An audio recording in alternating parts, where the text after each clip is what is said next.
Hi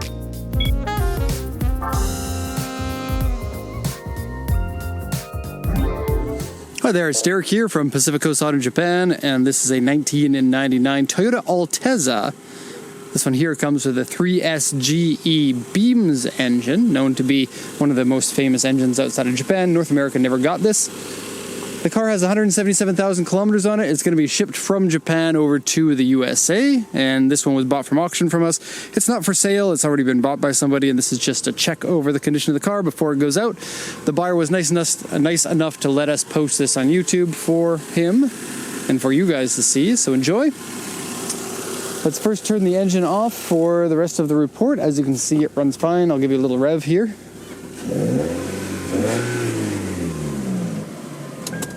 And it has an aftermarket exhaust by Kakimoto. I guess I'll just show you the tailpipe there. Okay. And overall condition is pretty good, but it certainly would be considered a bodyman special. It needs a full repaint, and we knew that going into it. This one was picked from the buyer from the auction, and so they got to choose the condition of the car and how much to bid and all of that. So, timing belt here is changed at 101,000 kilometers in, 2011. Okay, the oil checks out good. The coolant checks out good. Has a set of aftermarket HID headlights, as well as the aftermarket headlight lenses on it. Stock airbox. Now, this engine, 210 horsepower out of a 2-liter no turbo. And so engines don't really do that anymore. These high revving, naturally aspirated, higher power but at higher RPM engines like the B16 or B18 or the K20, mostly now everything is turbocharged. Something like this is very unique feeling, and it's something that's really going away, so get them while you can. The Beams engine this is the final version of the Beams engine. It was also oddly in like the RAV4, the MR2, the Caldina got the Beams engine. This is the final version of the Beams engine, though, so the most powerful, and has 210 horsepower. Titanium valves, an exhaust manifold that looks like a header. Basically the same design as with individual pipes instead of a cast block. And then intake manifold with straight, long runners, giving you, well, as much torque as you can get. It isn't a torquey engine, but it does have variable valve timing, and after about 6,000 RPM, it starts to really light up. Nice engine to drive. I have some experience with it. It's also placed really far back in the chassis. It's like right here is where your suspension mounts are. And so that is, 2/3 of the engine is behind that, giving you good handling.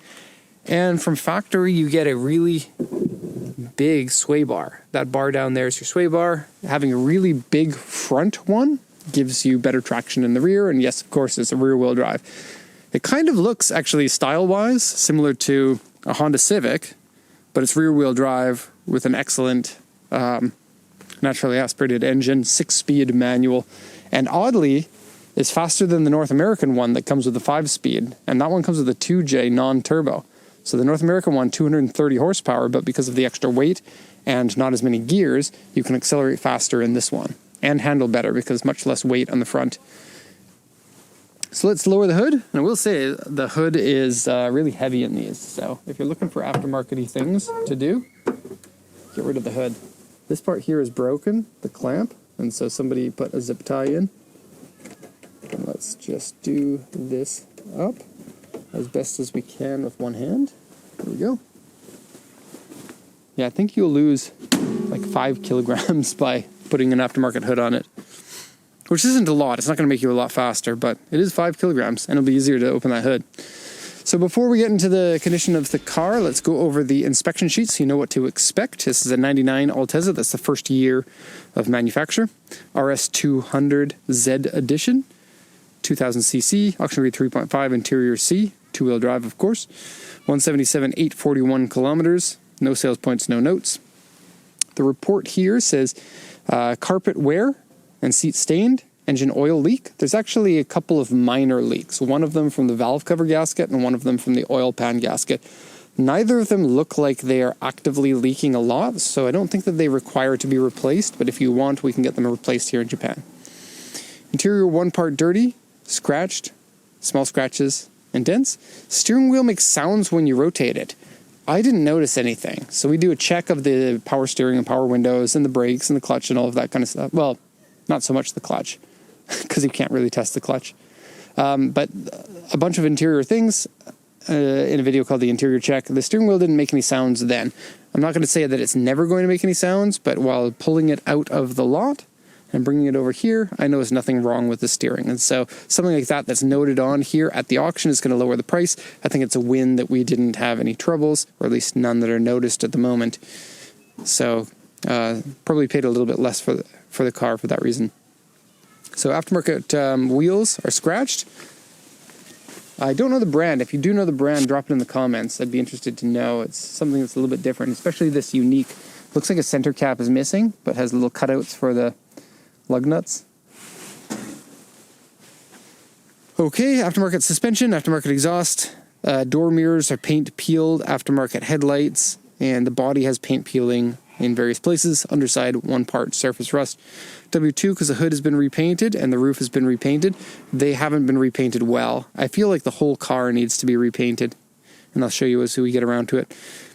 The rear bumper has a couple of medium dents in it that have caused the paint to crack, and the front bumper is scuff. Now, not mentioned, but the front bumper doesn't fit on it very well, so whoever repaints the car can probably reset that bumper to make it fit a little bit nicer.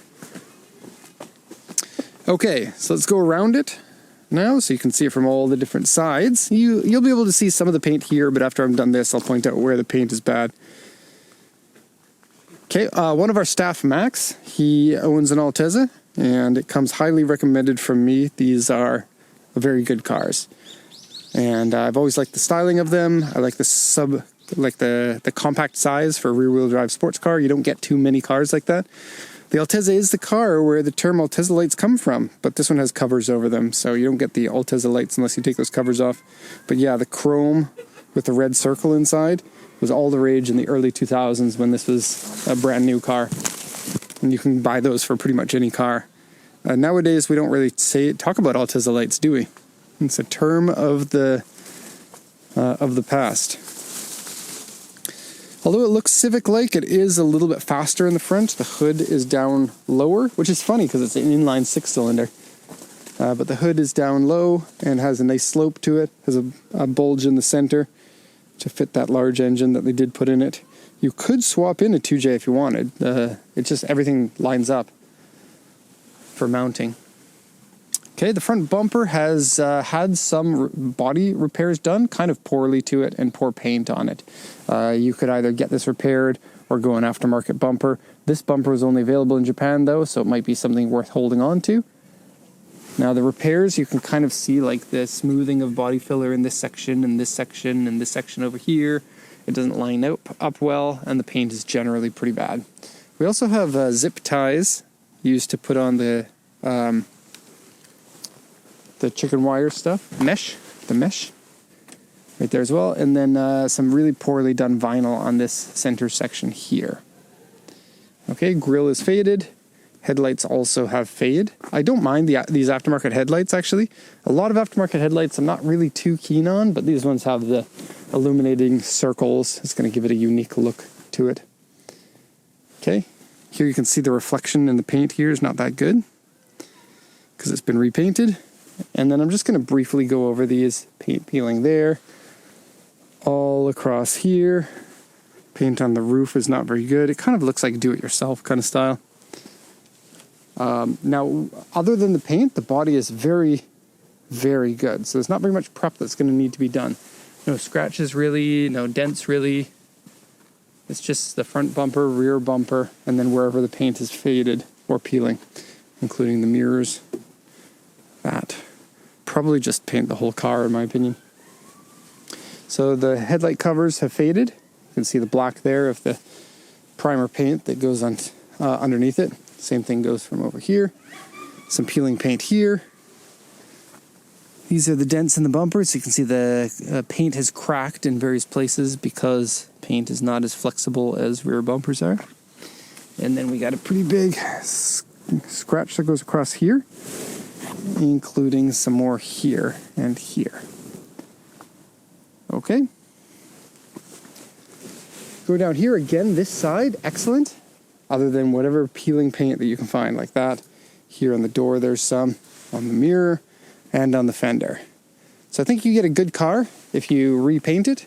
And we'll go into the interior next. Starting off with the trunk. There was a hidden subwoofer in the trunk. Looks like a 8-inch. So you can get down to JDM music. Unfortunately, there was no CD left in the CD player. It's always a nice little present when there is one. So there's your sub in there. Looks like it's attached to the ground. Underneath has no rust. In fact, the car doesn't look rusty anywhere. Looks like it's going to last a good long time. Decent sized trunk. Not huge, but decent. Same thing with the back seats. Definitely usable. Not huge, but certainly usable by adults. And it is cool to have a 4-door. You know, this is a spiritual successor to the 8.6, designed by the same dude, or so I've heard. And so for people who had the 8.6 in the 80s, then they needed to get a car because they got a family. This would be a good family car for you, for a small family. Okay, not mentioned on the auction sheet, but the driver's seat has some rips in it. Get to that in a second. I've always liked the interior look of the door cards and the dashboard. Just give you a quick look there. The gauge hood that has the big speedometer right in the middle. I believe later models switched this up, so you got a tachometer around here for the later models, and then the speedometer over here, which is opposite.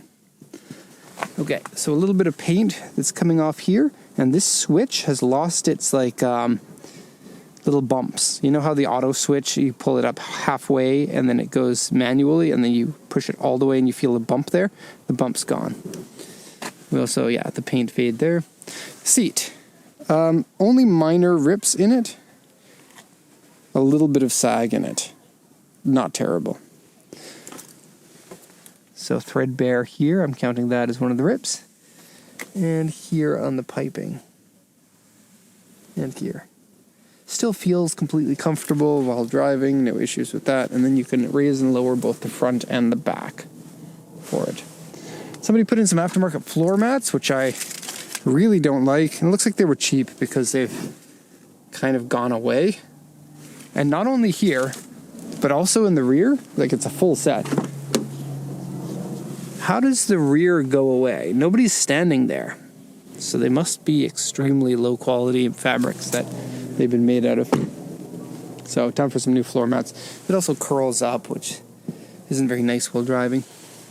The steering wheel is quite nice, considering it's an original steering wheel with 170-ish thousand kilometers on it. That's good to see. Sitting in here, here's a quick look at the dashboard. I really dig the very simple AC controls. I don't like when things get overly complicated or electronic. It becomes easier to break, and then what are you going to do once you can't get parts anymore? So it has a surround here that's an aftermarket piece. It's actually not bad. And then set your temperature with this one. Set your fan speed with this one. And your location with this one. Couldn't be easier. So we do have a little bit of scratching finish coming off there, as well as around here. A little bit of the peeling on here. And a little bit of worn away here. You can still get sets that include these. This is an aftermarket piece.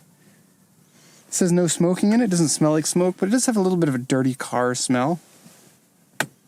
Traction control off button and a snow button on a manual transmission. And I will say, one thing I wish this car had was a lighter flywheel, because when you rev it, you get a lot of rev hang, and that helps you if you're not very good at driving manual. But this is kind of the end of where normal people might have been driving manuals, and so Toyota wanted to make it as easy as possible to drive, and that kind of takes away a little bit of the driving pleasure from those who already know how to drive a manual or are good enough to not have to have a heavy flywheel. Okay, a bit of chrome peeling on the handle there. It shouldn't be too hard to find a replacement for that. It looks like it uses the same direct ones on both sides, and so the North American ones should fit. We have an aftermarket wide-angle mirror, fairly common here in Japan. Headliners are a little bit dirty, although doesn't have a sense of having been smoked in. Okay, a couple of cup holders here. It's important to go over what you have. Missing the divider piece that goes in there, but you can still absolutely use it. Oh, there's the divider piece. Go in. There we go. Okay, I think we have seen enough of this car. Needs a good clean on the interior, needs some new paint. It doesn't seem like it needs anything mechanically. So a good base car to start with, and then have an excellent car pretty soon. Altezza's a very good decision, I think. Okay, that's all for this one. Hope you enjoyed it. Thank you so much for watching, and have a nice day.